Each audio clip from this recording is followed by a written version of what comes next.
Maadhimisho ya miaka 19 yamepewa pia kizazi cha dhahabu kwa sababu ya kule ambako kimetoka.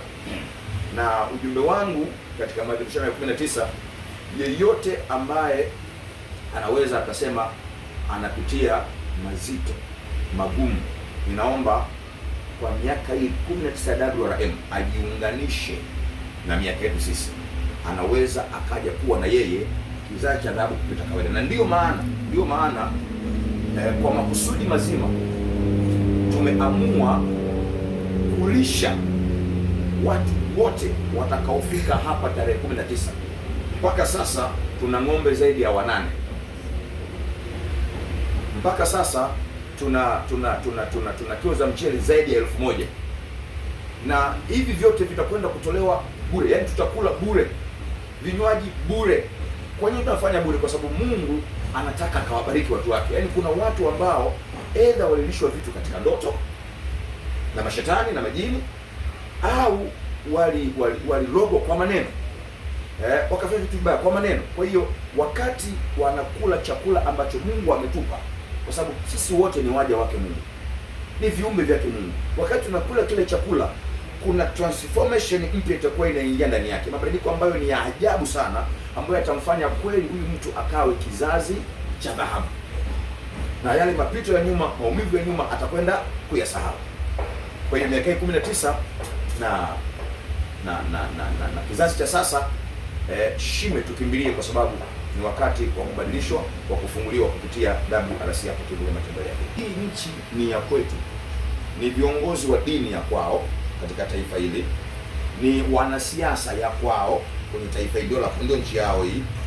Waandishi wa habari ni ya kwao, kama nilipata vizuri, wanaharakati ni ya kwao. Sasa ni kama umepewa yai kwenye mkono wako hivi. Hilo yai usipolishikilia vizuri, likipasuka, hutaweza kulizoa, hutaweza kuliumba tena kwenye gamba lake na kuweka kile kiini na ule ute.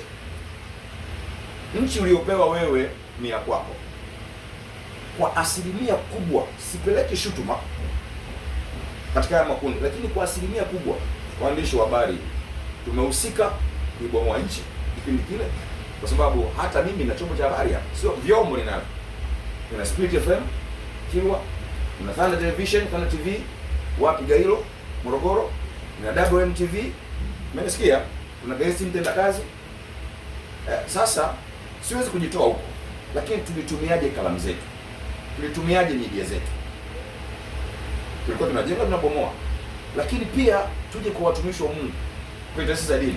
Mimi ni mchungaji, ni askofu. Kwa title serikalini mimi ni askofu.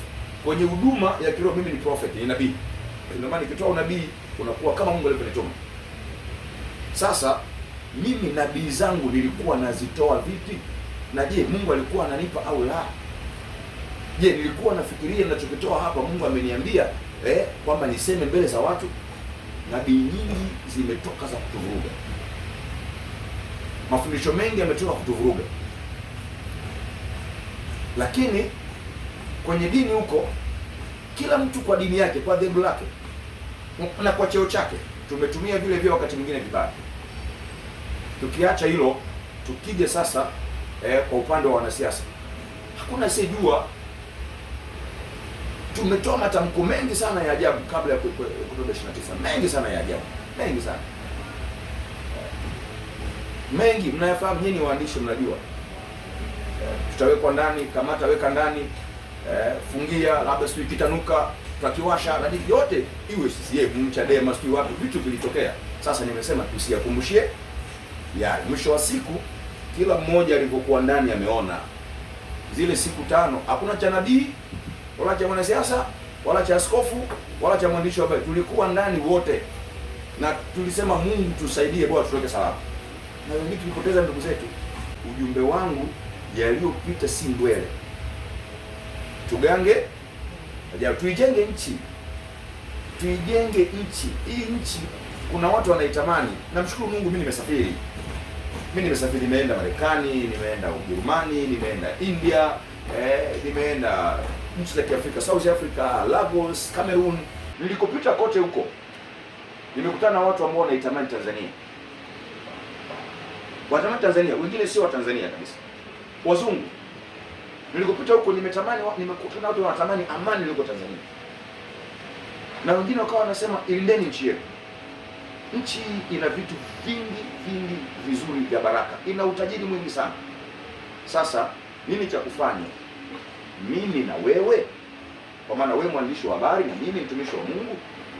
Nikisema mimi mtumishi wa Mungu, na maanisha watumishi wa Mungu wote wa dini zote. Nikisema nyinyi waandishi wa habari, na maanisha nyinyi mnawarepresent, mnawakilisha waandishi wengine ambao hawako hapa, lakini pia na wanasiasa.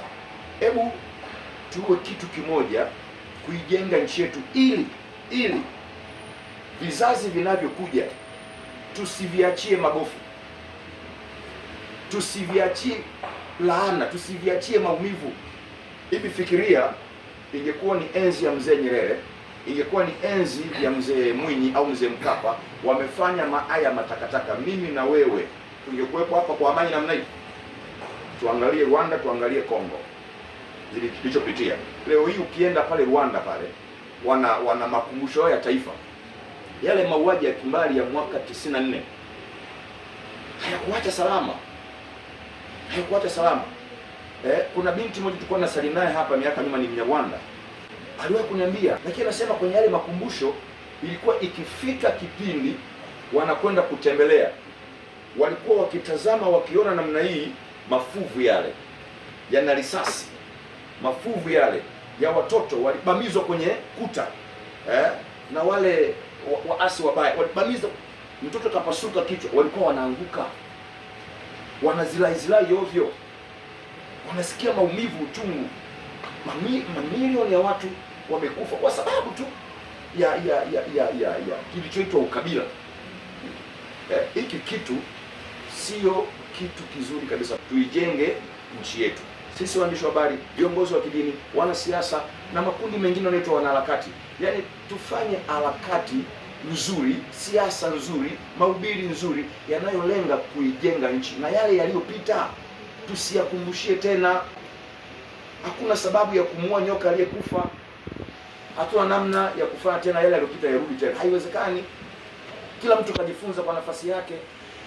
Sasa hapa najua ninachokizungumza hiki inategemea utakatakataje, Nabii Subuye kasemaje, yuko upande gani. Sasa hiko ni kichwa chako tena